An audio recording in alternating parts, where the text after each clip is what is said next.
नागपंचमीचा सण मोठा, नाही आनंदाला तोटा. मित्रांनो, आज आपण नागपंचमीविषयी माहिती जाणून घेणार आहोत. त्यापैकी बरीचशी माहिती नक्कीच तुम्ही कधीही ऐकलेली नसणार, त्यामुळे शेवटपर्यंत बघा आणि ऐका. मित्रांनो, नागपंचमी हा हिंदूंचा सण आहे. तो श्रावण महिन्यात येतो. या दिवशी घरोघरी नागाची पूजा करून नागदेवतेला प्रसन्न करण्याची पद्धत आहे. कालिया नागाचा पराभव करून यमुना नदीच्या पात्रातून भगवान श्रीकृष्ण सुरक्षित जमिनीवर आले. तो दिवस श्रावण शुद्ध पंचमीचा होता. त्या दिवसापासून नागपूजा प्रचारात आली असे मानले जाते. श्रद्धाळू माणसे नागाच्या वारुळाजवळ नागाची प्रतिमा ठेवून अक्षता, हळदी कुंकू, फुले या गोष्टी वापरून पूजा करतात. दूध लायांचा व गव्हाच्या खिरीचा नैवेद्य दाखवतात, नमस्कार करतात व आपल्या तसेच आपल्या भावाच्या वंशाचे रक्षण कर, वंशवेल वाढू दे अशी प्रार्थना करतात. अनंत म्हणजेच शेष, वासुकी, पद्मनाभ, कंबल, शंखपाल, धृतराष्ट्र, तक्षक आणि कालिया या 8 नागांची या दिवशी पूजा केली जाते. महिला आणि पुरुष दर 12 वर्षांनी नागपंचमीच्या दिवशी देशभरातील नाथ संप्रदायाचे लोक गंगा गौतमी म्हणजेच अहिल्या गौतमी संगमावर स्नान करतात. नागपंचमीविषयी अशी आख्यायिका आहे की एका शेतकऱ्याच्या नांगराच्या फाळाने नागिनीची 3 पिल्ले मृत्युमुखी पडली व त्यामुळे नागदेवतेचा कोप झाला अशी ही समजूत प्रचलित आहे. त्यामुळे या दिवशी शेतकरी आपल्या शेतात नांगरत नाहीत, कोणीही खणत नाही, घरी कोणीही भाज्या चिरायच्या नाहीत, तवा वापरायचा नाही व कुटायचेही नाही असे काही नियम पालन करण्याची प्रथा आहे. नाग म्हणजे फणादारी सर्प. याच्या फणेवर पुढच्या बाजूने 10च्या अंकासारखे चिन्ह असते. नागाचा रंग हिरवट किंवा पिवळा असतो. त्याच्या तोंडात विष धारण करणारे दात असतात. नागाची जीभ दुभंगलेली असते. प्राचीन भारतीय लोकांनी त्याला दैवत्व देऊन त्याला पूजा विषय बनवले. कृषी संस्कृतीत नागाच्या पूजनाचे महत्त्व विशेष आहे. नाग आणि साप हे शेताचे रक्षण करते आणि शेतकरी बांधवांचा मित्र मानला जातो, कारण ते उंदरांपासून शेतीचे रक्षण करतात. या सणाच्या निमित्ताने विवाहित बहिणींना तिचा भाऊ माहेरी घेऊन येतो अशी पद्धती भारतात रूढ आहे.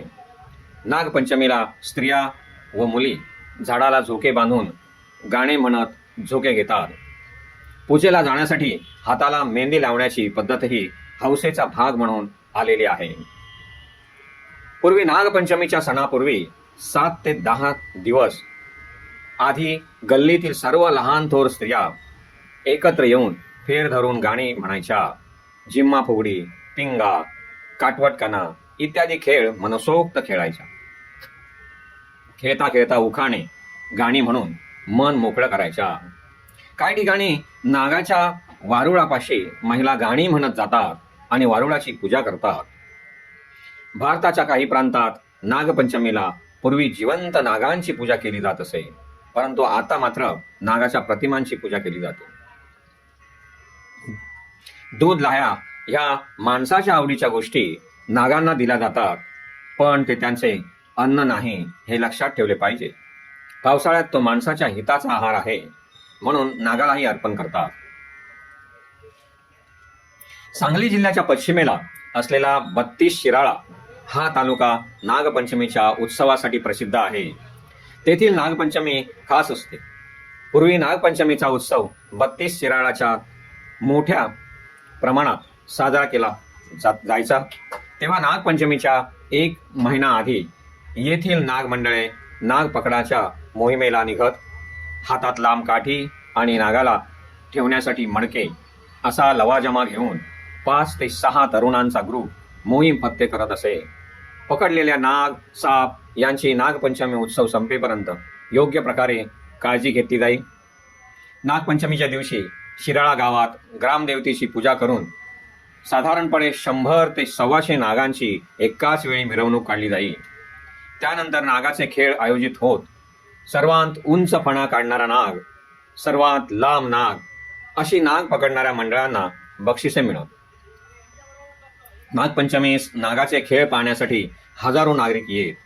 यांतील आणखी एक वैशिष्ट्य म्हणजे 2 वर्षाच्या बालकापासून ते म्हाताऱ्या माणसापर्यंत सर्वजण न घाबरता गळ्यात नाग धामण घालून फोटो काढत. शिराळाची नागपंचमी पूर्वी देशातच नव्हे तर परदेशांतही प्रसिद्ध होती. नागपंचमीसाठी पूर्वी लाखभर लोक जमायचे, परंतु सापांचे होणारे हाल पाहून तेथील वन्यजीव संघटनांनी मुंबई हायकोर्टात धाव घेतली. कोर्टाने वन्यजीव संरक्षण कायद्यानुसार इसवी सन 2002 मध्ये आदेश देऊन सापांना पकडणे, त्यांचा खेळ करणे, तसेच मिरवणूक काढणे, प्रदर्शन करणे, त्यांच्या स्पर्धा भरवणे यांना बंदी केली. तसेच या आदेशाचे तंतोतंत पालन करण्याची जबाबदारी जिल्हा प्रशासन, जिल्हा कोर्ट, वन खाते आणि पोलिसांवर सोपविली. त्यामुळे काही वर्षापासून 32 शिराळ्यात फक्त प्रतिकात्मक मिरवणूक काढली जाते. आता खऱ्या सापांचा छळ किंवा विटंबना केली जात नाही. आधुनिक काळात नागपंचमीचे व्रत पुढील उपक्रम राबवून करता येऊ शकते. दात काढलेल्या आणि उपाशी ठेवून टोपलीतून आणलेल्या नागांचा छळ थांबविणे. नाग सापांची उपयुक्तता घरोघरी, शाळा, महाविद्यालये यांच्यामध्ये जाऊन सांगितली पाहिजे. नागांमुळे उंदरांच्या संख्येवर नियंत्रण राहते. हरित क्रांतीची मनीषा पूर्ण व्हायची तर उंदरांच्या पोटात जाणारे धान्य वाचवावे लागेल. या काळात मुलांनी मैदानी खेळ खेळावेत अशी जुनी प्रथा आहे. त्यासाठी मैदानी खेळांच्या स्पर्धा भरविण्याचा संकल्प श्रावणात धरावा व चातुर्मासात पूर्ण करावा. नागपंथाचा इतिहास आणि त्यासाठी विविध कलांची माहिती लोकांना द्यावी इत्यादी.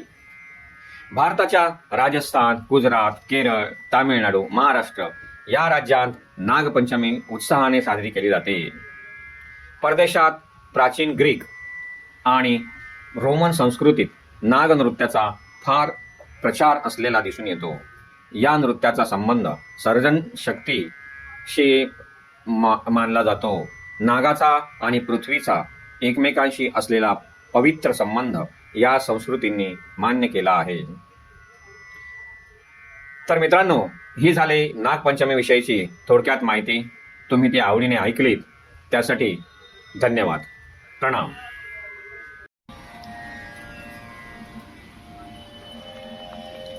नमस्कार मित्रांनो, तुम्हाला नक्कीच व्हिडिओ आवडला असेल. आपल्या या व्हिडिओंना नेहमीच लाईक करा आणि तुमच्या मित्रांनाही शेअर करा.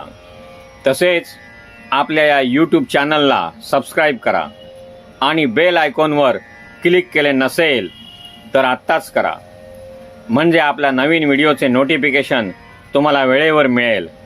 धन्यवाद.